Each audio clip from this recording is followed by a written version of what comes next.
Hello বন্ধুরা, দেখুন আজকে আমাদের খিচুড়ি রান্না হবে। এখানে এই যে মুগ ডালটা হালকা ভেজে নেওয়া হয়েছে, আর এই যে এখানে গোবিন্দভোগ চাল আছে, তাই গোবিন্দভোগ চালটা ধুয়ে রেখে দিয়েছি। এখন এই যে জল গরম হয়ে এখন এই যে ফুটছে, এই যে আমি ডালটা দিয়ে দিচ্ছি। ডালটা ফুটে গেছিলো, এই যে তাই চালটাও দিয়ে দিয়েছি। এই যে গোবিন্দভোগ চালও ফুটে গেছে।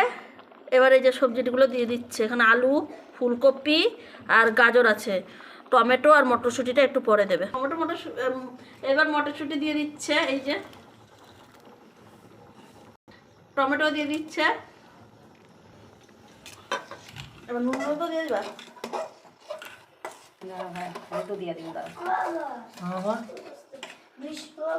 এবার ওইখানে দেখ বানানো লিখতে পারবি তোমাদেরকে। হলুদটাও দিয়ে দিচ্ছি, এই যে নুনও দিয়ে দিচ্ছি। খিচুড়ির জন্য ফোড়ন রেডি করে নিয়েছে। এই ফোড়নে আছে তেজপাতা, শুকনো লঙ্কা আর 5 ফোড়ন। এবার খিচুড়িতে ফোড়নটা দিয়ে দেবে। এই যে খিচুড়িতে ফোড়নটা চলে গেল। উঠানোর আগে আগে এই ধনে পাতা দিয়ে দিল। হয়ে গেছে আমাদের। হয়নি এখনও, আর একটা জিনিস বাকি রয়েছে।